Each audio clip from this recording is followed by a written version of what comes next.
Okay. I did.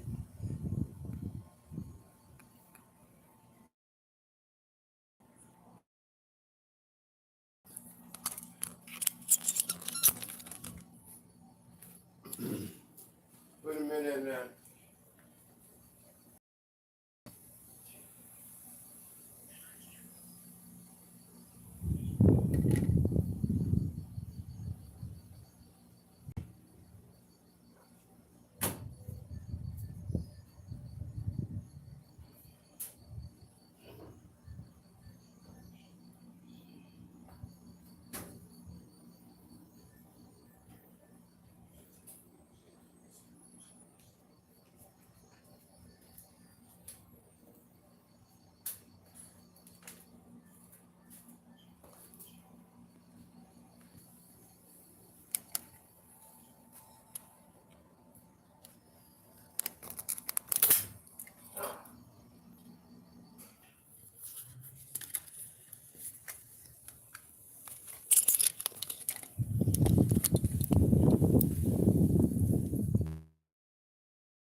Mm-hmm.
ICC1, but yes, the same.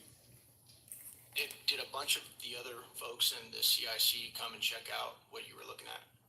Yes, we all did. The tactical action officer, myself, the RCO, and two others that were on watch. We were all in the same space, so we were all looking at the Sapphire screen all at the same time. Because in the other couple instances with the witnesses, you guys just saw it by yourself. Is that correct? Mr. Borland, you saw it by yourself? For me, yes, sir. Mr. Nisatelli, you saw this by yourself? No, there were multiple witnesses in every case of Vandenberg. Okay. So, Chief, did that spread like wildfire throughout the ship in the next day or two, what you guys had seen? No, sir, it didn't spread throughout the ship, but it spread throughout ICC1 conversation. As you do your turnover, we talk about it, but it didn't go further than just the watchstanders that stood watch on the bridge and in ICC1. So it did move around there throughout a few days. I'm kind of surprised. Stuff usually spreads around the ship pretty fast. Why do you think the rest of your fellow sailors on the boat didn't hear about it? Potentially uninterest, possibly, with engineers or combat systems like yourself, don't make their way up to the bridge enough to get within sight of the circle of talk about the incident. Was it hard for you to get permission from the Navy to bring that video? I myself didn't bring the video. I just saw the video. When I saw the video, I got in touch with Admiral Gallaudet. That's how I wound up knowing about the video itself when I first talked to the Admiral. And you can hear my voice at the back end of the video, and I was like, hey, that's my voice, and I wanted to talk about it. How long did that encounter take place, Chief? So the encounter itself, from the time I recognized on my radar to the time after the video ends, was probably about 5 to 7 minutes. What speed was the object moving at? When I first witnessed off the port bridge wing the object moving out of the water, what I thought was originally just a light on the water or something on the horizon, and surfacing and going into the air, I then knew it was an air contact. But as an air controller myself, I started thinking and going through kind of like my checklist in my mind. Could it be a helo? But it's not blinking lights. So I then realized this is something I've never seen before. So the speed itself, just going from the horizon to about maybe 3,000-4,000 feet in the air, was very slow, slowly rising. And then it sped up. I'm not an expert at knowing specific speeds of aircraft just by visual eye, but I would say probably 1-2 Mach instantly into the rest of the formation. I didn't notice visually with my own eyes the other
at that time, which is startling to hear.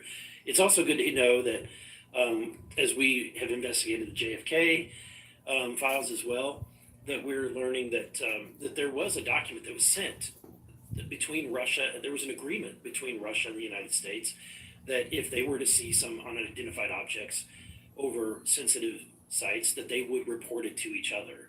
Are you familiar with that document? Yes, I'm also familiar with the rhetoric, the public rhetoric between President Reagan and Gorbachev at the time, too, that they traded statements about wouldn't it be something if we were threatened by something from way outside, how we might work together. I know for sure that they had conversations about it, and I know we did reach an agreement to try to lessen the possibility that us detecting a UFO or group of UFOs would not be mistaken for a bunch of Russian missiles. There were exchanges of that sort that went back and forth. Yeah, and I can imagine this is, to me, the validity of this document is underscored by the fact that Russia would not want this to be known. They absolutely would not want to know, the public to know, or the United States to know that there was a vulnerability in their missile systems. Would you agree? Absolutely. And, and we had many similar incidents at our nuclear weapons facilities here that have all been sort of swept under the rug, but it's pretty scary when you take down 10 missile silos during tense times and you don't have a better explanation for it than it was a special test of security mechanisms or using EMPs, which is a preposterous explanation. Real quick, we're going to cut to Mr. Ogles. He just got back. So we're in a special kind of lightning round, so 5 minutes, and then we'll go back to our line of questioning. Thank you, Madam Chair. At this point, I think it's clear from the hearing that there's advanced technologies that are taking place in our airspace. The question is, and I posed it in one of the previous hearings, is it ours, is it theirs, or is it otherworldly? There may not be a silver bullet at the moment, but when you look back through the hearing and the evidence that's been presented, if you're going to point the American people to one piece of evidence to start their journey on this topic, what would you suggest, sir? One piece of evidence. I would start with this hearing, in the first hearing. There is no evidence. But is there a specific, exactly, but is there a specific evidence or footage or document that you think lends extreme credibility to what we're discussing today? I would say this new video we're seeing today is exceptional evidence that we're dealing with something. With the kinetic? Yes. Mr. Wiggins? Sir, I'd have to say that if just the average person here in America looked at absolutely everything that has come across television, the internet, etc., you can't tell yourself that 100% of what's being recorded is fake or false. You have to, at some point, understand that there's something else out there. Well, I mean, and you bring an interesting point. In the law enforcement community, anytime you're conducting an investigation, you're always looking at the totality of the circumstances. You're looking at all the evidence and how they piece together. And so that would be my, advice to the American people, that this is a journey that is just beginning from a congressional perspective, but you have decades of data, some of it not real, much of it is, but thanks to Chairwoman Luna, we're now presenting this to the American people. And I think this latest video from Mr. Burleson is something that should get everyone pause. When you see the three orbs that drop, was that in a defensive posture or was that in an offensive posture? And what capabilities did those orbs have that we, quite frankly, may not have? Mr. Knapp? As I mentioned at the beginning of my remarks, what hooked me on the story was the paper trail, these documents that shouldn't exist. We've been told for decades, over and over, there's nothing to it. It's not a threat. You can go about your business. And then when FOIA becomes the law of the land, thousands of pages to the contrary leak out. There's a memo by General Nathan Twining in 1947 when the country was being overflown by dozens of UFOs, hundreds of UFOs, in which he said, look, this is not visionary or fictitious. It's real. These things are craft. They're not ours. They outperform anything we've got. I mean, if you follow the paper trail of documents that they wrote before the military got wise and realized that FOIA really exists and changed their tune and not put things in writing, it spells it out pretty clearly. I'll go refer back to Russia. One incident I did not mention, Representative Burleson, is Colonel Sokolov in that Ministry of Defense program said there were 40 incidents where Russian warplanes were sent to intercept UFOs, and they were ordered to fire on them. And for the most part, the UFOs would zip away. 3 of the pilots, though, did fire at these things. Those 3 planes stalled out, crashed. 2 of those pilots died. And after that, the Russians changed the standing order. If you see a UFO, leave them alone. No country in the world wants to say and admit that these objects are flying around in our airspace and there's nothing we can do about it. I mean, who wants to say that? The U.S. certainly doesn't, and the Russians didn't either. And I've got to be almost out of time, but Mr. Berlin, then you, sir, real quickly. Yeah, to be honest with you, I think Bob Lazar, and not for the reasons that most would talk about, mainly because Bob Lazar was immediately discredited. They said he never worked where he worked. They said he never did what he did. But yet Bob Lazar showed up with a bunch of friends and a video camera and was filming these test flights in the middle of the desert. So clearly he knew something. Madam Chairman, if I'm out of time, I yield back. Thank you very much, Representative Ogles. I'd like to go back now on our lightning round of questioning to Representative Burchett and then Burleson. Burchett, always number 1. That's what I should be. Number 1 in your heart, number 435 on the chart. That's me. Dylan, knowing you testified to Arrow, are they obfuscating when they claim to have discovered no evidence of extraterrestrial beings, activity, or technology? And are they lying to the American public? As I said before, it's a manipulation of the public perception.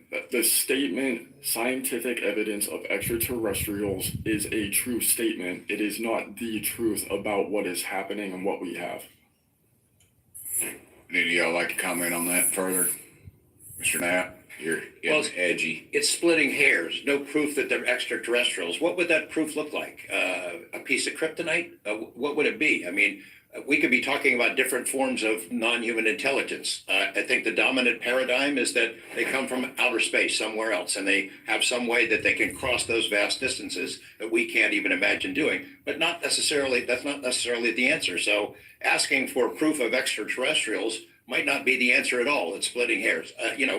We don't know where they're from. I don't know anyone who knows the answer for sure. They call them aliens just as a placekeeper kind of a word, but no one in all these programs who've studied this stuff for years, people with much bigger brains than mine, knows the answer for sure. I've talked to Navy folks that some of the deep sea areas, they think there might be something there that they're here, and I don't know when they got here. Another point that needs to be made is every time, we say we're going to back engineer or whatever you want to call it, these craft, I always say, like, it'd be like if you took I ride motorcycles, but if you took like an Indian or a Harley to the people that came over here on the Mayflower, they'd see a bright, shiny object. They might polish it. They might get it started. I doubt they could. They couldn't work on it. They couldn't put fuel. They wouldn't be able to have the capability of putting fuel in it. I just think that's, we're scratching at something that we don't have any knowledge of. And that's why it's just taken so dadgum long. But they do know, first one that cracks that code, it's over. I mean, it's energy, it's power, it's everything. And I worry too that in the wrong hands, if they do that, they keep it from the rest of us because they're so invested in whatever energy sources we have here that their billionaire buddies are going to profit, and they can't retool.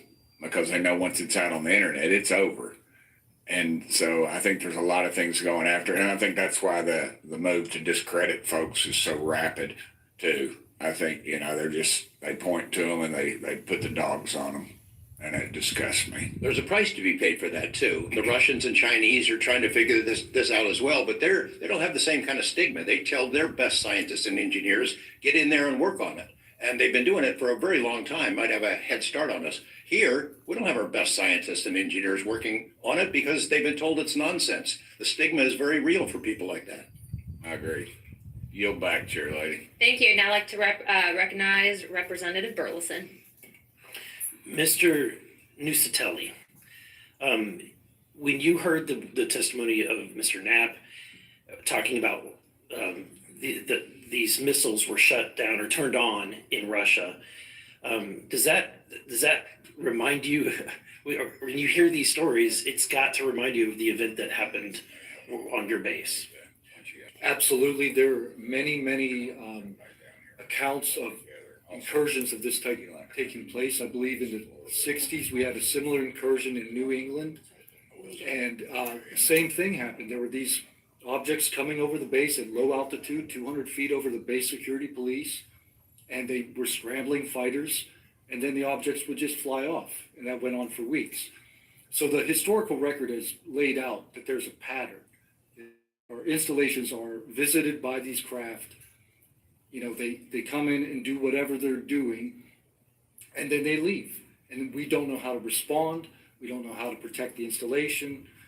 So that's why we're here. When you first heard, and we're having to report on these incidents that were being witnessed by other individuals, did you believe them? Did you yourself believe it would be true until you saw it? These are people I've worked with for years, deployed with. You know, I was in some of the weddings. These are people that I work with every day of my life. Usually when the events were occurring, we were all together. You know, there'd be 40, 60, 100 people on duty during these encounters. Really? Yeah. All seeing it at the same time? Yes, these encounters were playing out while we were on duty, and we were responding and investigating in real time as they occurred. And as you said, the importance of your operation was highly important because they said it's the most important in 25 years, the research that you were conducting. For that particular launch, we had 500 Air Force police officers guarding the launch.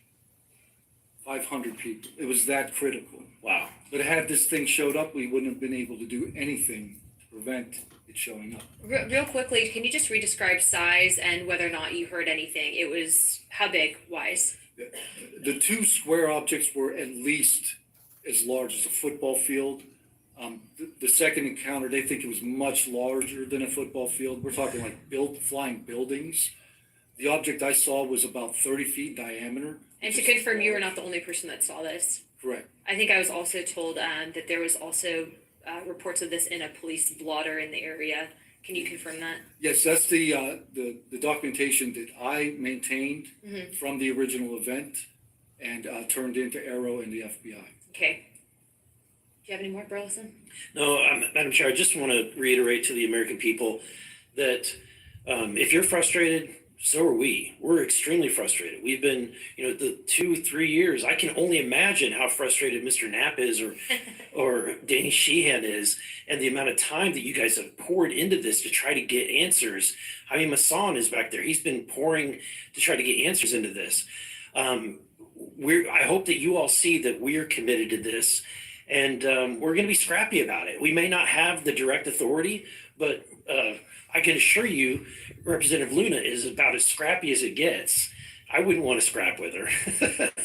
But that being said, I think that if the American people want to see answers, we need to action. We've had the hearings. It's time to take action. It's time that we pass Tim Burchett's Whistleblower Act. It's time that we pass the UAP Disclosure Act. And I think that we've had a lot of talk about this. It's time for action. Thank you, Burleson.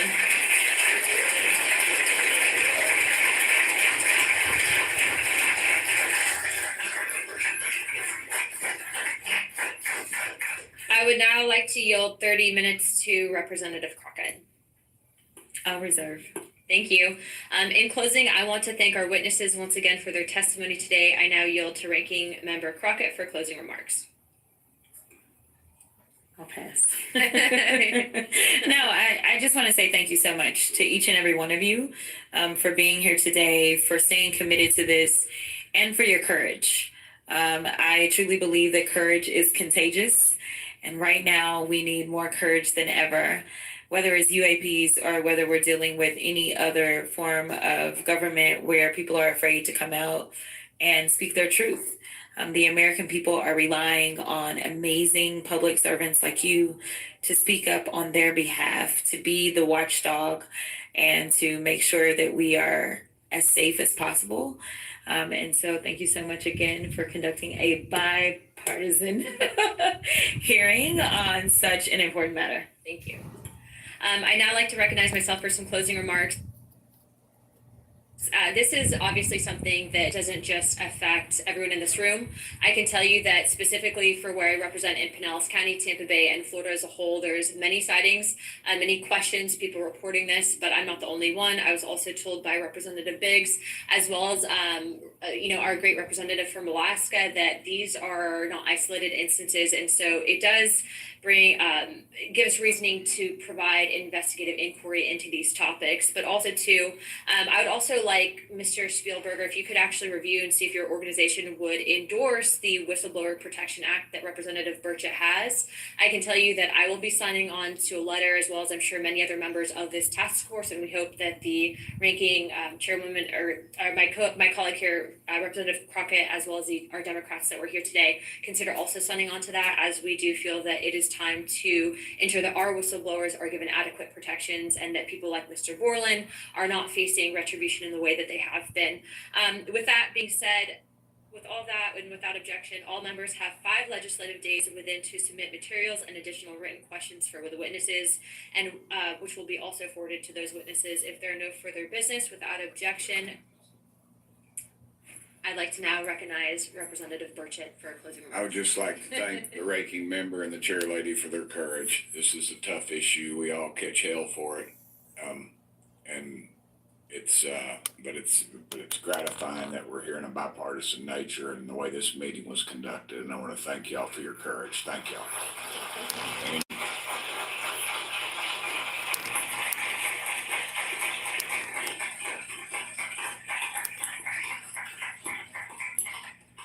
without objection, the task force stands adjourned.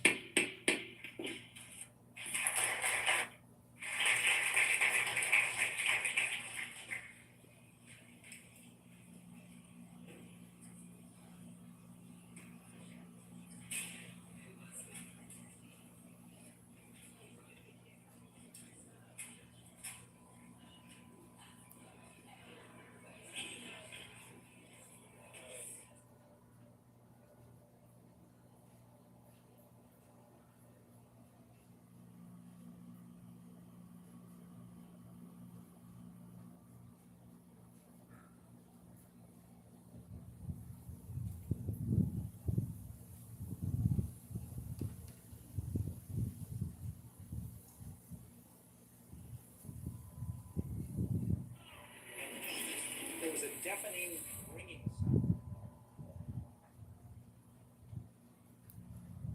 Whistleblowers, specifically military pilots, that the reason for not coming forward publicly is out of fear that speaking out would cost them their flight status and potentially their careers.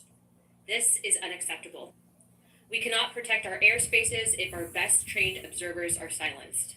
We cannot advance science if we refuse to ask questions. And we cannot maintain trust in government if we keep the American people in the dark. Now, Congress has tried to fix this problem. Congress tried to create formal channels through the All Domain Anomaly Resolution Office, also known as AARO, and the Intelligence Community Inspector General for service members and officials to make disclosures.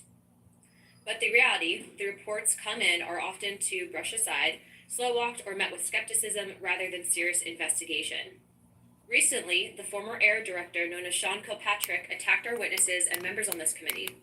It should be noted that he's a documented liar and brings into question what his purpose at AARO really was if it was not to follow up on investigations and disclose his findings to members of Congress. A former Deputy Assistant Secretary of Defense for Intelligence, Chris Mellon, described a report published by AARO that found no evidence that any USG investigation, academic-sponsored research, or official review panel has confirmed any sighting of UAP-represented extraterrestrial technology. As the most error-ridden and unsatisfactory government report I can recall reading during after decades of government service. Mellon further noted that this was the first error report submitted to Congress without the Director of National Intelligence's sign-off and seemingly excluded input from any scholars or experts who have studied or written extensively about this topic, as would normally be in any other case in this field. Mellon determined that this report failed to fulfill the congressional mandate under which it was required, omitted entire agencies with known investigations or activities related to UAPs, and omitted any discussion of efforts to hide classified or unclassified information about UAP. Such efforts were are unaddressed by the report, despite the existence of agency records and investigations concurring with them, including those at U.S. Customs and Border Protection. If we set up offices and oversight bodies only to let them become graveyards for testimony, or worse yet, ruses for pretending to investigate when in actuality there was no follow-up, then we are not doing our jobs. In recent months, Congress has also been presented with evidence that points to technologies that, to our knowledge, are beyond our current capabilities. It is our duty as elected representatives to follow the facts wherever they lead and to ensure that those facts are not buried under classification stamps or bureaucratic excuses. Let me be clear. Whether UAPs represent adversarial technology, natural phenomena, or something beyond current human understanding, Congress has a responsibility to investigate. If these objects are foreign in origin, then they pose a direct threat to our national security. And if they represent something unknown, they demand rigorous scientific inquiry, not ridicule, not secrecy, and not silence. The stakes are very high. Adversarial nations are not waiting for us to catch up. They are studying these phenomena as well aggressively, as multiple nations have also announced their own parliamentary investigations into this very topic. If we are to continue to hide information from ourselves, we risk strategic surprise. If we continue to ignore our pilots and service members, as well as countless government whistleblowers, we risk losing their trust. And if we continue to shield the truth from the public, we risk eroding the very foundation of democratic accountability. This is why this hearing matters. This is not about fueling speculation. This is about demanding the basic transparency from the Department of Defense and the intelligence community and other military contractors. It is about asking the questions every American has the right to ask. What do we know? What don't we know? And why in a free society are we being told so little? A major barrier to this committee's inquiry into UAPs has been the lack of cooperation and transparency from the Department of Defense and the intelligence community. In preparation for previous UAP hearings, the committee repeatedly asked the Department of Defense to allow members to view videos and files related to UAP incidences. Unfortunately, the Department of Defense notified the committee staff that due to the department's Special Access Program rules, only members of the House Armed Service Committee, as well as the Defense Subcommittee on House Appropriations, also known as HACD, were allowed to be read in onto such programs. For a non-committee member to be allowed to view these documents and videos, individual members must be approved by the chairman and ranking member of both HASC and HACD. Independent staff oversight has presented a consistent problem for Congress, as well as program budgets are classified. Additionally, oversight reporting to Congress is classified and only provided to the authorizing and appropriations committees of jurisdiction. The American people are not fragile. They do not need to be shielded like children from reality. What they cannot tolerate and what they will not forgive is a government that withholds the truth and punishes those who dare to speak up. I want to close with this. Future generations will look back at this moment and ask what we did when presented with the unknown. Did we look away, embarrassed or afraid, or did we pursue the truth with courage? I intend to be on the side of truth, transparency, and accountability, and I hope my colleagues on this task force will be able to do the same. To quote a few elected officials, Senator Schumer has stated, multiple credible sources allege a constitutional crisis over UFOs. Senator Rounds has stated that these are brilliant individuals and they are not making this stuff up. And our current Secretary of State, Marco Rubio, has stated very high clearances and high positions within our government in regards to these whistleblowers. Senator McConnell also described these whistleblowers as sane and credible. And the witnesses today are not alone. In fact, they're far from it. In fact, 34 senior military, government, and intelligence officials have broken their silence. This includes now Secretary of State Marco Rubio, Senator Rounds, Senator Gillibrand, General Jim Clapper, the former director of the government's UAP task force, the former head of aviation security for the White House National Security Council, the former Secretary of Defense, and many more. Again, to quote Secretary of State Rubio in an upcoming documentary known as The Age of Disclosure, even presidents have been operating on a need-to-know basis that begins to spin out of control.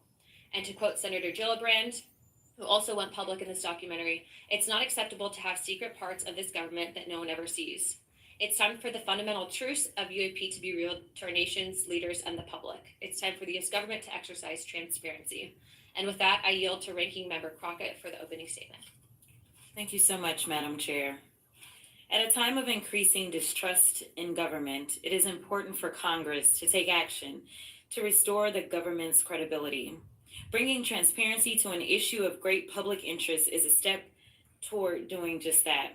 So I thank Chairwoman Luna for calling this bipartisan hearing to discuss unidentified anomalous phenomena, or UAP, which is today's term for what was commonly known as UFOs, unidentified flying objects. And while some people think of flying saucers when they hear these terms, it is vital that we focus on the real world impact of UAPs on critical infrastructure, civilian safety, and national security. There is good reason to believe that most UAPs have origins far closer to home. Currently, NASA has not found any evidence that any UAPs have an extraterrestrial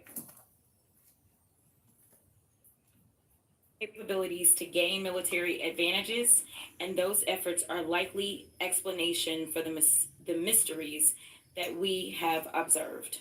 Nevertheless, the federal government has a responsibility to the American people to investigate and provide transparent disclosures about every incident. The federal government is equally obligated to protect those who report what they've seen, especially to commanding officers and supervisors. And Congress should do everything in its power to protect whistleblowers and conduct oversight of agencies that are failing to provide that protection. Democracy depends on transparency, and transparency often and in some cases their personal safety to tell the truth. So I look forward to hearing from the witnesses today. We should welcome their accounts and acknowledge the bravery they have shown to come before us. We must ensure that all whistleblowers feel that they can come to Congress to tell their stories without fear of retaliation or professional consequences. We need transparency, not just to make better policy, but also to ensure that information flows between all those who need it. There are too many tragic examples in our history where information lapses and a lack of cross-agency coordination led to disaster. Just this year, failure to communicate between FAA and the Department of Defense led to tragedy over the Potomac. The Biden-Harris administration sought to eliminate some of these lapses when it established the All-Domain Anomaly Resolution Office at the Department of Defense. AARO can convene sources from all branches of military, the FAA, and NASA to combine forces to create a comprehensive picture of what is happening in our skies. Some UAP reports have perfectly normal explanations: satellites, consumer drones, weather balloons, even pranks. But we need to track down each and every single UAP. The United States has millions of eyes in the sky, both electronic and human. But only the combination of civilian, commercial, and military sources can begin to create a complete picture. So we need to ensure that people can come forward and report what they have seen to the relevant authorities, and they have to have the right to do so without fear of retaliation. This country has a history of dedicated public servants standing up for what is right, even in the face of potential consequences. From the Pentagon Papers to Watergate to torture programs, whistleblowers have not only informed the public, but also empowered Congress to fulfill its constitutional duty of oversight. Past Congresses have written laws to grant legal protection for whistleblowers, and it is up to us to work responsibly with all sources to hold the executive branch accountable. We are here today to listen to the stories of those who have witnessed events of interest to the American people, and to support the policies that cultivate an environment that welcomes and protects whistleblowers. I hope this hearing will be an example of the respect and protection whistleblowers deserve, and the importance of conducting oversight of the federal government. I yield back. I am pleased to welcome the panel of RoyalNewsTV. He's a United States Air Force veteran and a career federal employee with more than 20 years of experience in national security, law enforcement, and public administration. Next, we have Mr. Alexandra Wiggins. Mr. Wiggins is currently serving as a Senior Chief Operations Specialist in the United States Navy. Mr. Wiggins is testifying in his personal capacity today and not on behalf of the United States Navy. Next, I would like to recognize the gentlewoman from Nevada, Representative Titus. Thank you very much, Madam Chairman, ranking members, for allowing me to sit with you on this panel today. I'm honored to be able to introduce a witness here who is from my district, George Knapp, who has been the definitive expert and reporter on this topic that you're exploring today, UAPs or UFOs.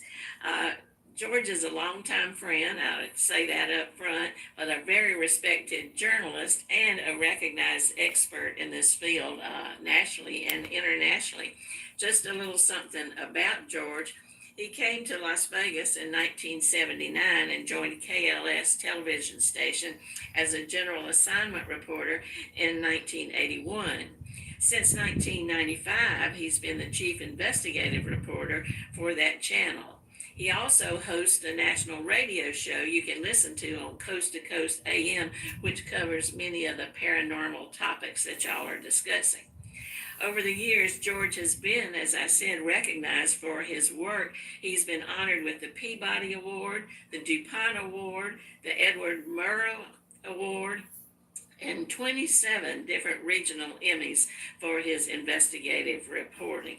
Indeed, he has told Nevada's story with clarity, with objectivity, and with integrity. So I know that his testimony today is going to be of great interest and value to this committee. So thank you very much.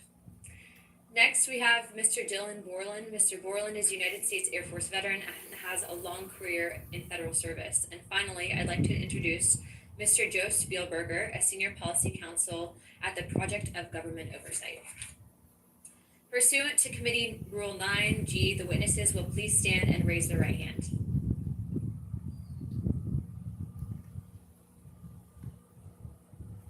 Do you solemnly swear or affirm that the testimony that you're about to give is the truth, the whole truth, and the nothing but the truth, so help you God? Let the record show that the witnesses answered an affirmative. Thank you. You may take your seat. We appreciate you being here today, and I look forward to hearing your testimony. Let me remind the witnesses that we have read your written statements, and it will appear in full in the hearing record. Please limit your oral statements to 5 minutes, but I understand you have a lot to get through, so if it goes a little over, don't worry about it. As a reminder, please press the button on the microphone in front of you so that it is on and the members can hear you. When you begin to speak, the light in front of you will turn green. After 4 minutes, the light will turn yellow, and when the red light comes on, your 5 minutes have expired, and we will ask you to please wrap it up. I now recognize Mr. Nusatelli for his opening statement. Good morning. Thank you, Chairwoman Luna, Ranking Member Crockett, and members of the task force for giving us the opportunity to testify today. My name is Jeffrey Nusatelli. I'm a former military police officer with 16 years of active duty service in the U.S. Air Force. I'm here today because the American people have both the right and the responsibility to know the truth about unidentified aerial phenomena. That truth remains hidden, classified and silenced by fear, retaliation, stigma, and confusion. Today, we are here to help break that silence. Between 2003 and 2005, 5 UAP incidents occurred at Vandenberg Air Force Base, home to the National Missile Defense Project, a top national security priority. At the time, we were conducting launches deemed by the National Reconnaissance Office as the most important in 25 years. These were historic launches.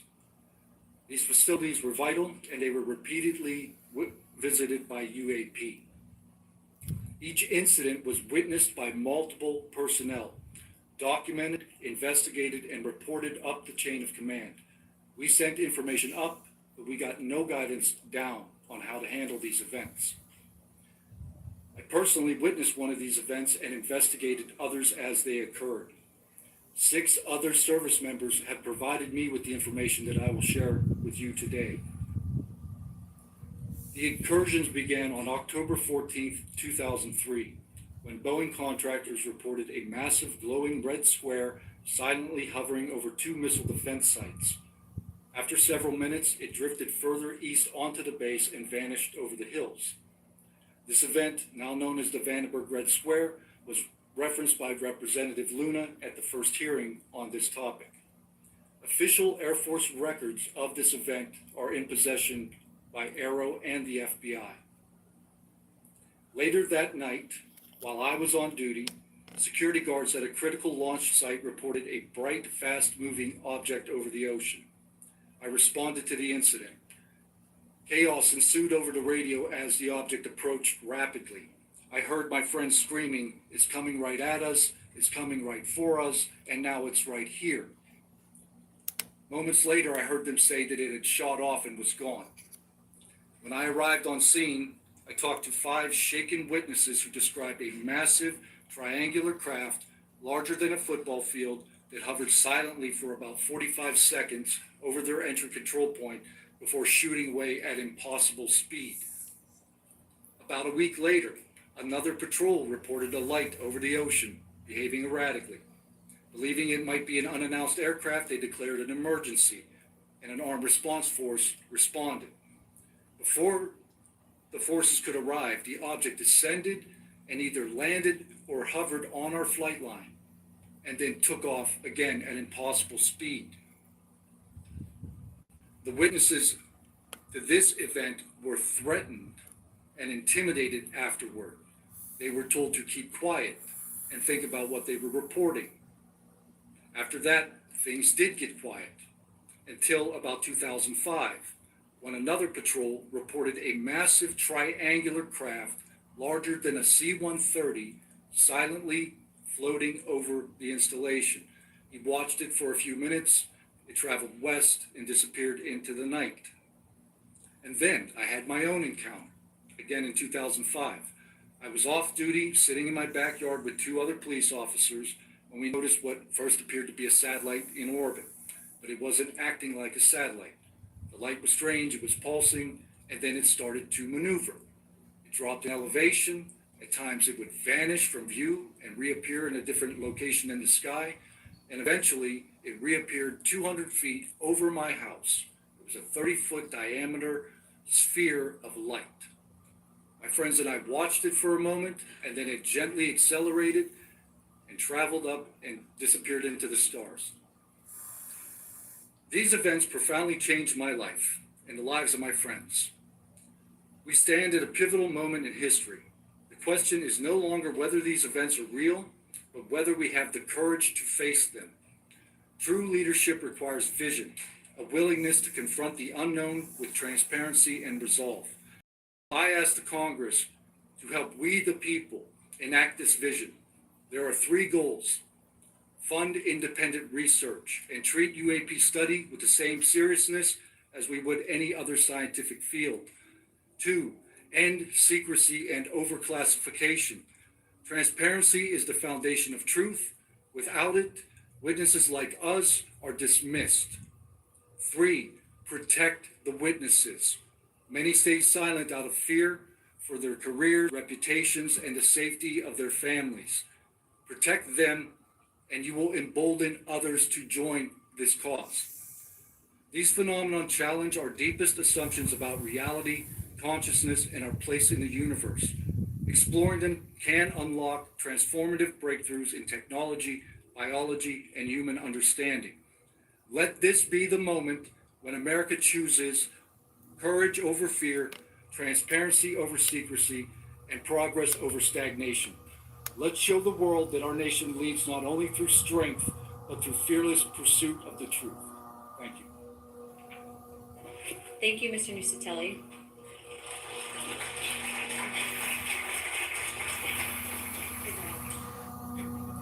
I now recognize Chief Wiggins for his opening statement.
conventional propulsion signatures.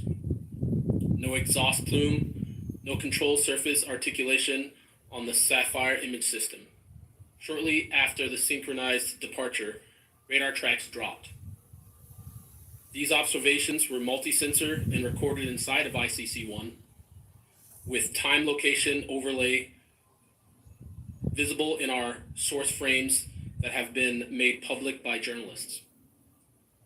From my experience operating in this region over many years and consistent with our public characterized encounters, unidentified objects reoccur in United States operation areas off Southern California. That fact alone does not tell us what they are, but it does argue the systematic stigma-free reporting and for the preservation of sensor data so analysts can evaluate safe and intelligence implications with rigor. I want to underscore 3 points for the task force and the committee. Aviation and maritime safety. When crews and watchstanders observe objects that maneuver or accelerate in ways that does not match known profiles and do so near our ships and aircraft, that is first and foremost a safety issue.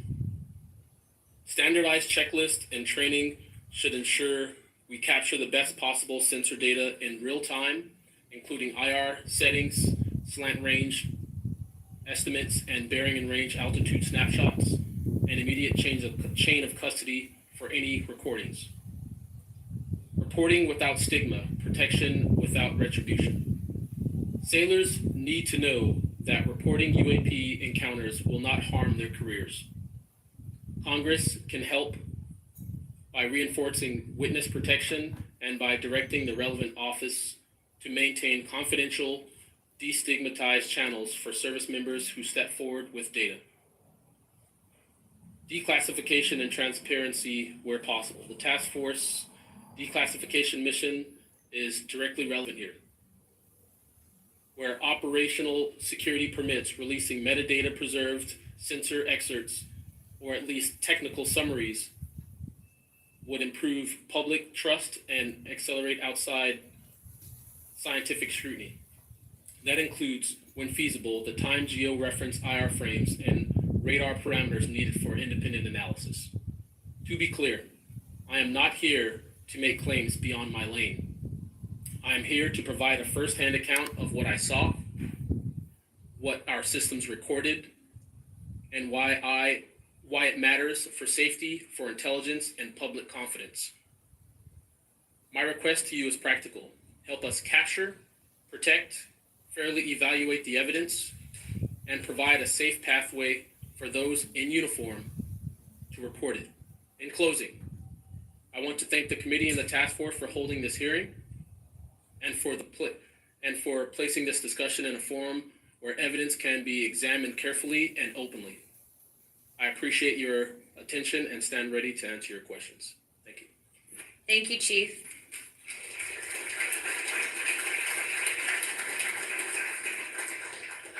I now recognize Mr. Knapp for his opening statement. Good morning, Chairwoman Luna, Ranking Member, Ms. Crockett, and members of the task force. And Dina Titus, I just knew we were going to get you involved in this topic at one point. Great to see you here. I'm George Knapp, Chief Investigative Reporter at KLES-TV in Las Vegas. I began my pursuit of this weird mystery way back in 1987. And for 38 years, I've always approached this as a news story. It's not a matter of faith or belief. To me, it's a story, and it's an important one. I'm proud to be here alongside these witnesses today, men who have seen strange things and stepped forward to tell the world about it. Whistleblowers and witnesses who step up are routinely insulted, belittled, or worse. They risk their reputations, their careers, their clearances, their livelihoods, and sometimes much worse than that, even their freedom. I know that one of the goals of the task force here is to figure out ways to protect whistleblowers and witnesses. And it's a tall order because so many of the things that happen to witnesses like these are extra legal. They're carried out by persons unknown, as Mr. Dave Grush, sitting up at the top of the room, knows all too well, including events in recent days that have happened to him. I want to share a couple of things that I've learned along the way on this long journey, and I submitted most of that in written form because I estimate that my statement here today would take about 4.5 hours. So I'm going to try to jump over and touch on the more important salient points. I submitted a detailed written statement for the record, and we'll go into a lot of that here. But the public has been told over and over since the late 40s, there's nothing to worry about here.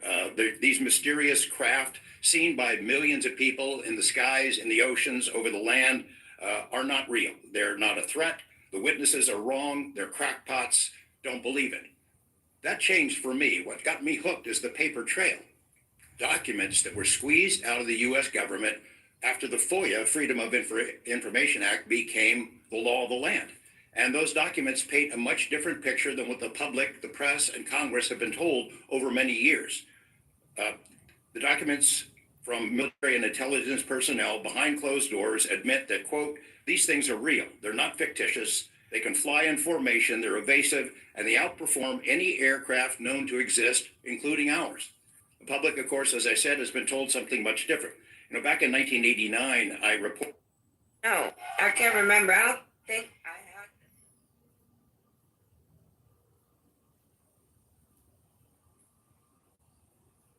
What's up, Kelly?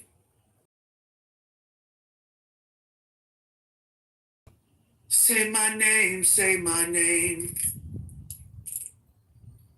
I fell. Not today. But we, Jenny. Yo, Buck. Yo, Buck with the big horn, yo. Reaching level 21. What's triggering? Last night, she said that a geostorm's coming in hot. It's gonna knock your fucking service out.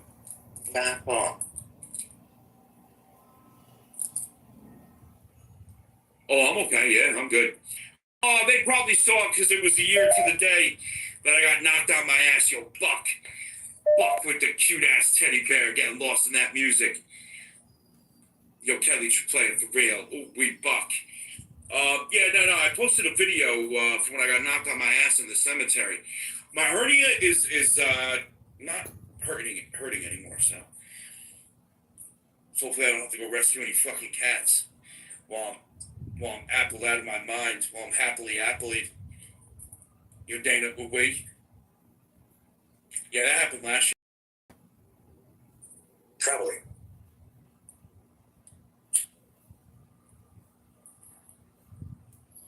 Looking for me. Wait. No, I ain't running. Where you traveling from, Spirit? Yo, Julie Chipotle for real? Cause I'm happily, it ain't a mystery. Spring? Spring is here, but it's gonna be summer this week, yeah. Yo, Miss May, we dropping that hand heart. Gas station.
No. Smitty, the jar. Hey, we know his daddy is absent out his life. We know that. Don't we know that? Hey, Apple. And we Yeah, know we that. probably This man said chat anyway. GPT. Oh, Lord Jesus. Y'all leading in wigs. What? It was coming for the hair and all the physical stuff for me. Like, But he's not even cute. sit down.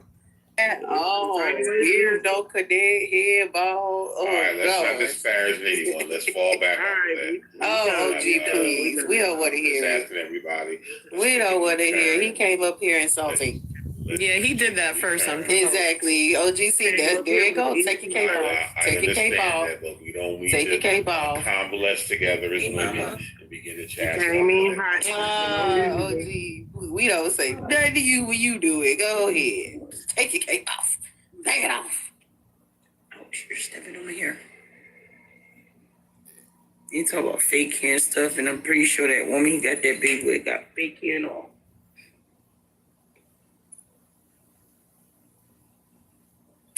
All right, OG, and you could carry on. All right, everybody, welcome to the panel. We're going to reset the room since the room has started. Should women be allowed to date in 2026? No, just talk about why you think a broke man should be allowed to date since you flipped. Oh, broke men should be allowed to date because, hey, the men in the past have been dating broke for the last 50 years. We talking about 2026. And how has that worked out? 2026. We've been performing this behavior for the last updating for the last. You're not like That's not a good thing. Exactly. I mean, it's a good thing because we No, not it's only not. procreated, we also got room board, we got your money, and we got some. We even was bequeathed your house. So the broke men are winning. They constantly are winning. Do you They are not the ones know that are that in chosen by women. your age, your era, your generation, the men were actually providing? Because you and my granddad are the same age, or around the same age. So I'm pretty sure in that era, y'all were providing. Y'all didn't even let a woman lift a finger. So I'm confused on how you saying in the past, when in the past, the men were providing. No questions asked. They went and got that job, got that money, and the woman was at home. Yo, stop. No, ma'am, that is not naturally So, the case now. I'm As far as confused. I know, so far as historical data, my mother did not work until I was like in the 7th grade. After like 7th grade, she worked from that point forward. You know, so my mother didn't used to work, but she did work from the 7th grade and beyond. Okay, so to the 7th grade, do you know that's a long time? So she didn't work for almost what, 10 years plus? 15? Married. My mother was married when she was 18, November 7th, 1968. Right. So again, so she didn't work for almost what, 15 years? Yeah. Exactly. So what you're saying right now is in your past, in your day, but we're not going to talk about the past, but back in your day, again, like we said, the man was providing in the household, no questions asked. He never even batted an eyelash about that. Like, right. So you keep breaking the past up, but the past is irrelevant. Right. But it's unfortunate that, yes, it's unfortunate that you can say those things, but you have to include the economy at that time. You don't even act like your mom and different. dad. So what are you talking about? Excuse me, man. You don't act like your mom and dad. You don't live like your mom and dad did. Oh no, I don't. No, I Okay, live better than me. so your past I'm don't sure matter, right? So the past don't The matter. past always matters. Okay, so well, history always matters. Okay, I'm going to finish. I'm going to finish talking. So OG, the past don't matter because you didn't follow your household structure. The past still matter. The past still matter. The past doesn't matter because none of you guys are living like the past. No, because women not living like the past either, so you can't put that on us. That's everybody doing that. I can't do that because That's everybody doing that. Actually, it's not. It's you guys. You're the ones that got the highest birth rate. Yeah, you got the highest birth. You got the highest birth rate out of wedlock than any other ethnic group of men in the U.S.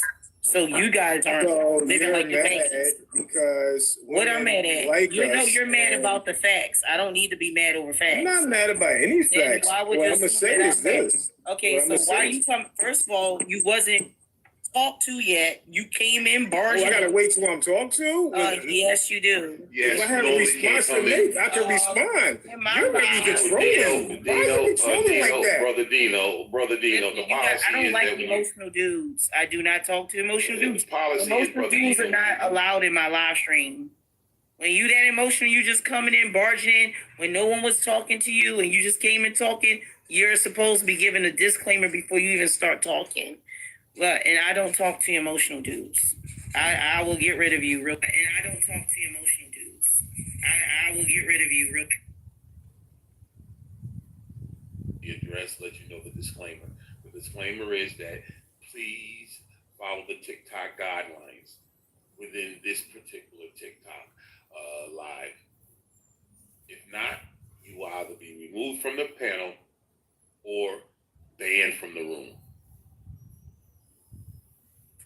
Now, we're going to address the prompt. Should broke men be allowed to date in 2026? Answer yes or no and give a brief commentary as to why you made that response. What say you, Brother Dino?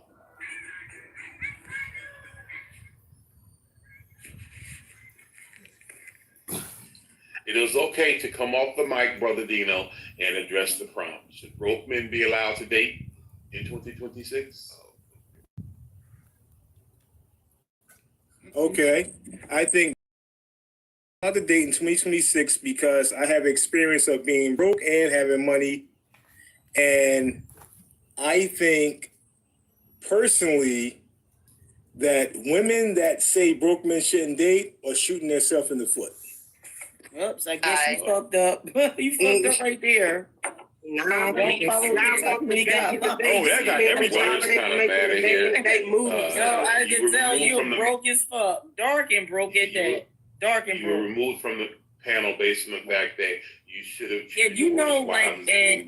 in this country, the darker you are, the more they feel like you're the danger to society as a BOK man. That is true. Yeah. Very aggressive and hostile and angry and violent because he used violent descriptions. Exactly. You gotta say pew pew. They can't help themselves. They don't know how. Should broke men be allowed to date in 2026? Absolutely not. Broke man, broke man, broke man. We need y'all to come up here with a good debate. We need y'all to stop throwing the insults, stop deflecting, broke man. Stop doing it. Keep it on the broke man. Keep it on why you don't have those funds. Keep it on why you're not able to get that extra pay or move that money around to make sure that you have a little extra money over that little check to check. Doing the same thing and getting the same result, like undesired result. What is that saying? Sorry, guys. I'm really tired. So For TikTok or any other social media platform, because you actually create. Why don't you play it for real? What's my favorite app, Sherry? I don't have one. If you asked me this 3 years ago, I would have told you Vox. Tell them Large Marge sent ya. If you told me this if you asked me this question ago, maybe even 2 years ago, I would have said Vox. But maybe that's changed. Maybe I've grown. I don't know. I actually like rotating through all of them.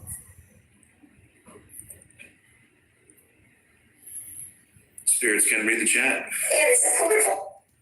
There's a portal. Where's the portal? Yo, Tammy Uwe. To play for real. Both of us. There's two of us. John, please help me. I'm getting really confused. What do you need help with, Spirit? I paid for this version of Necrometer. I didn't even know there was a Necrometer Pro. She can serve to play it for real. Unless that's the paid version. If that's the case, then yes, Necrometer Pro. But I didn't even know you can use Necrometer without paying for it. Bloodthirsty beast. Bloodthirsty beast? Is that what you need help with?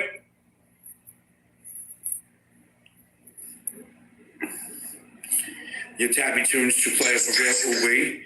Silent Passengers with the follow. Welcome, welcome. Tiffany with that repost. Ghostly. No, Necrometer does the same thing that Spirit Talker does, and sometimes just kicks out the most ridiculous shit that has nothing to do with absolutely anything. It really does. Like, there's random, and then there's just like weird random. Those are the demos. Yo, Dalton, ooh wee with the diamond microphone. Yo, appreciate you. They're in the shack and me, meow meow, Dalton. Ghost Tube Original is the one that repeats itself quite a bit. That's the one that repeats itself.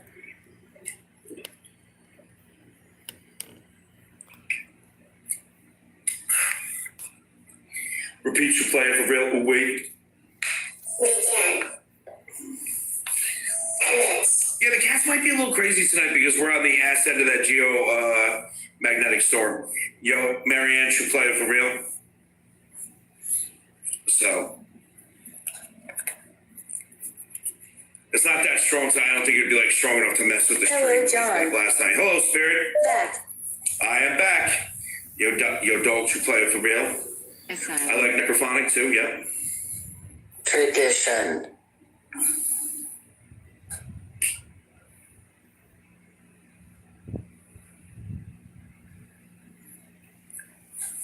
Ooh to the we to the ooh. And my friends, that is why I ignore a lot. People come down on me hard on that. They say, hey, Santa ignores the spirits and just talks to the community. And they're partially right. They're partially right. Well, because you guys are fucking awesome, right? Yo, Keisha Uwichu play it for real. But some things it's just, you know. I've been doing this for a while. I just have a natural guidance system for this, you know. Yo, Cali Girl should play it for real. Great navigating system.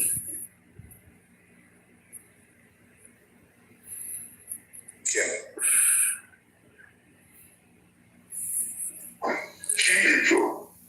A teenager? Do teenagers scare the living shit out of you?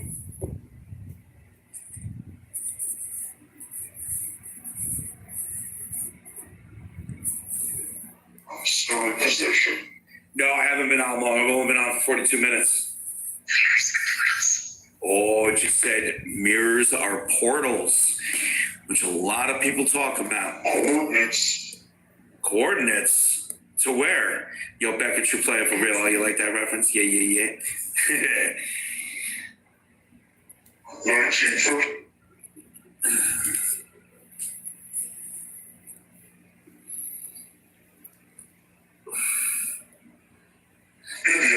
That's how I expect a troll Peter Griffin vibe, but when you talk to the chat gifters, I turn ghetto.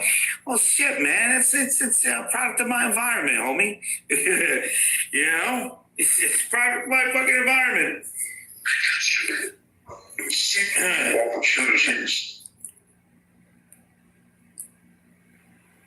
Wait, what do you mean by Peter Griffin? Count.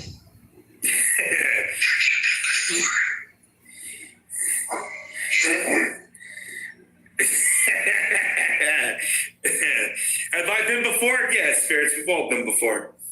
Come forward. We've all been before. 8 letters. 8 letters? What are the 8 letters? Yo, Jen should play it for real. Oh, wait. Mistress. Who knows? It's the internet. It's the internet.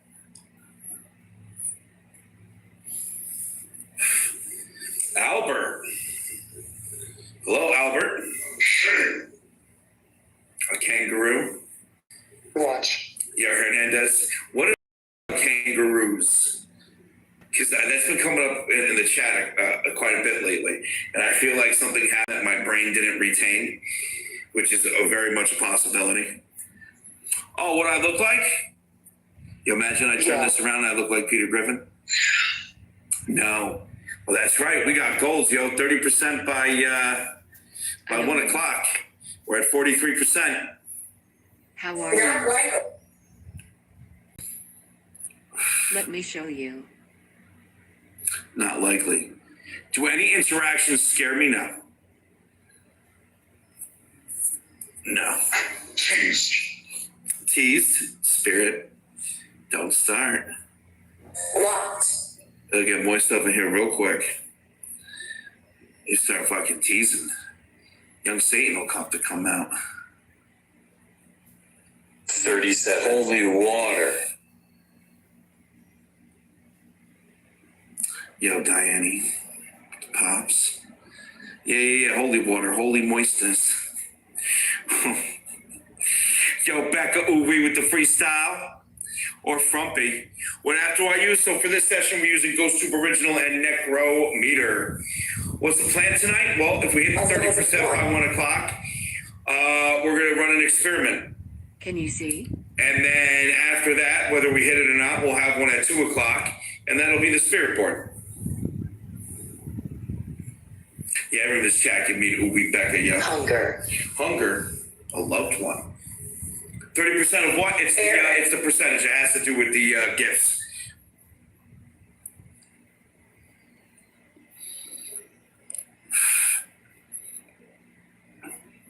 Yo, unhinged, true player for real. Banana Man was popping. You want a cheesecake? Stay. Know my pain. Tell me about your pain. Well, the whole fireplace room is getting redone. Dog Frog, ooey. So there's shit everywhere. It is magic. Tell me about it. We wouldn't be able to, Diana should play for real.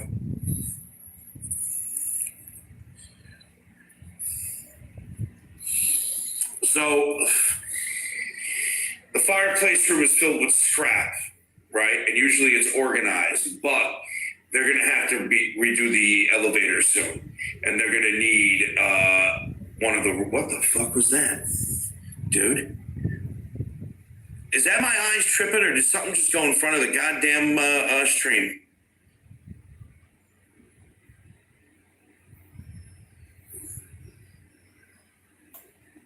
No, I don't use AI. Been doing this way before AI. Losing control. Losing control? I don't know. Careful. Anyway, I don't even know what I'm talking about. We're doing things. Kitchen. Did you go into the kitchen? Is that where you were going? Up here. Yo, doesn't it look like the fucking Sam mask on the goddamn... Oh, no. Mm-mm. Nope.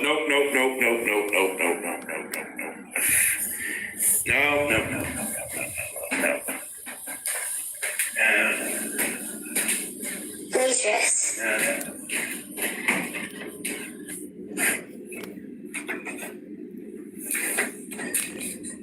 Damn it, Sam. Silly. Don't get all silly. Don't get all fucking silly with me, boy. No.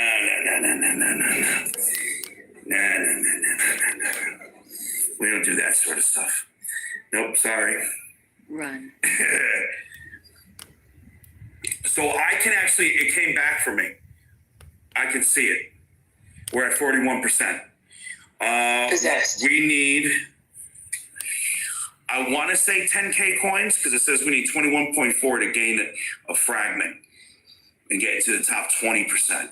So if we cut that in half, it should get us close to 30. So I want to say around about 10K. Now, when we started, it was a lot less. Mary has a purpose here. Well, we can easily do 10K. That's nothing. Criminal. And remember, that helps out for the 2 o'clock one too, so. Criminal. Yo, Dog Frog, we with the Galaxy. Well, man, shit was crazy. Like, what's he doing? He wants attention? You guys want to know why he's doing that? Yo, Miss Diamond's Moto May. Ooh, wait, running a train on me. Everyone in this chat, give me a choo-choo. Miss Diamond's. Yo, Mystic Glow, true player for real. Yo, Mama Lisa Finger in my heart, getting that witchy sauce. Not just because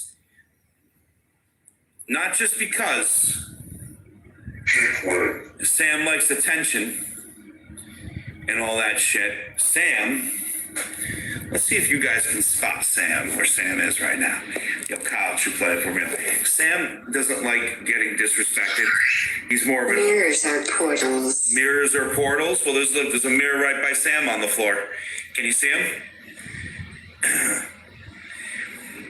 That's where Sam's been. I let him on the floor a bit. Sometimes you gotta teach him who's boss, you know? Even if he isn't acting up.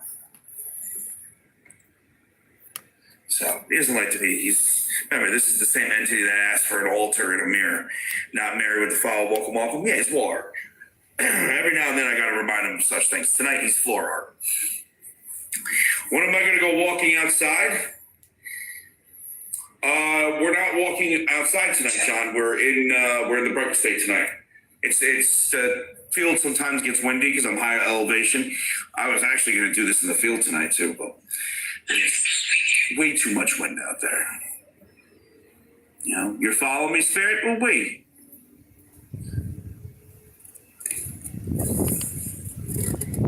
Yeah, John, we'll be back outside tomorrow, though. Definitely walking around.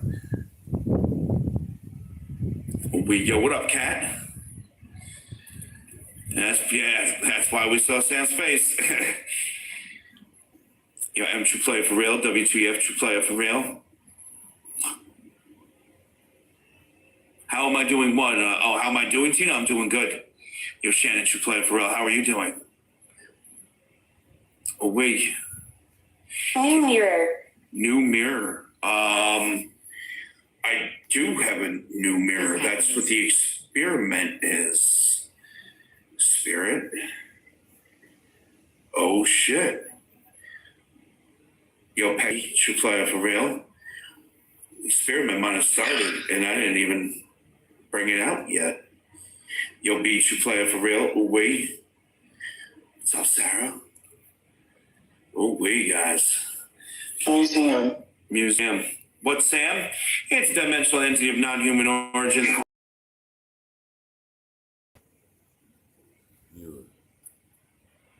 Well, if I wasn't on TikTok, Aria, I'd have choice words for that, right? Not against you, of course, but what I would do to, whatever. Yo, Jessica, we with the manifesting. Yo, Denise, you play it for real. I would have choice words. That sounded like good old Eddie boy.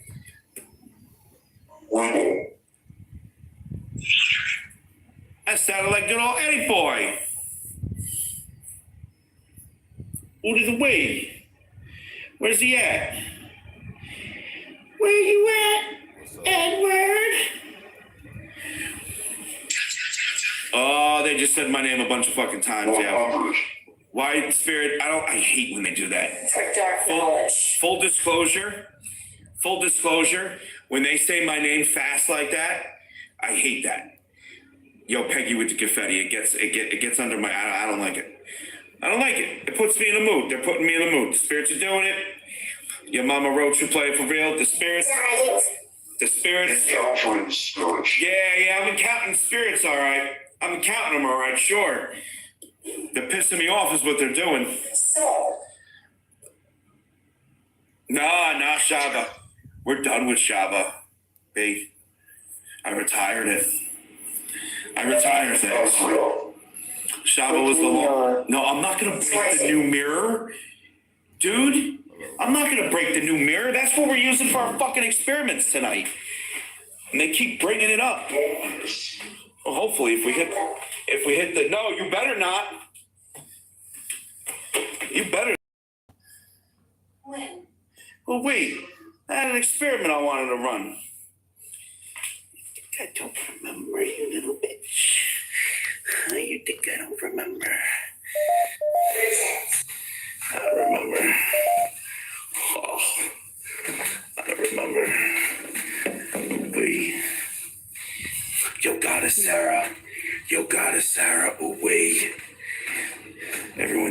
Give me a blue blue goddess, Sarah.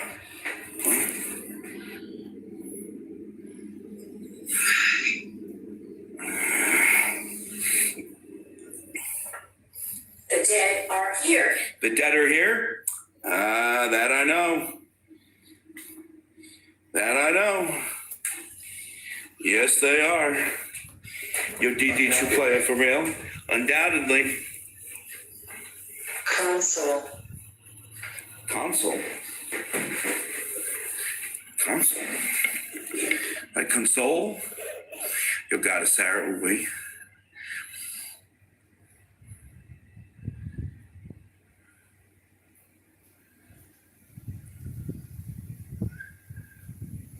Your dog frog, we appreciate you. Savage was popping. Ooh, guys. The whole atmosphere just changed in here. Weird. Very weird.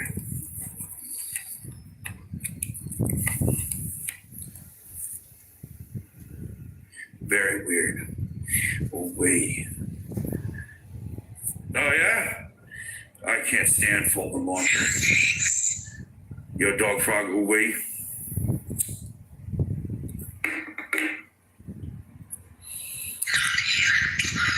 Nah, B. Yo, Dia, away, true player for real. 420 true player for real. So I'm not in my house. This is an apartment building. This is one apartment in the building. The apartment building has an insane history. It was a hospital twice. Once for the Spanish flu, a temporary pop-up one. And then another time it got turned into an experimental hospital.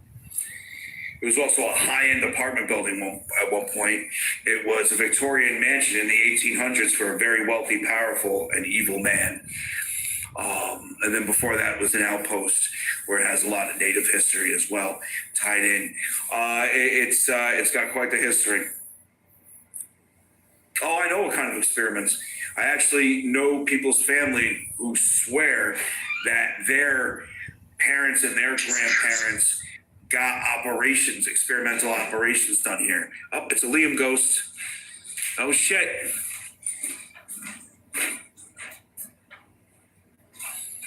Yo, Hecate with the file. Welcome, welcome. Antoinette, true player for real. Problem. No, Voxy pissed on his bed, so he's washing his blanket. We're having a real problem with Voxy lately. Run now. What's happened? She gets in these fucked up headspaces and just starts being weird. Yo, Meow Marcy, true player for real. Yo, Kyle, we. Kyle with that manifesting. Yeah.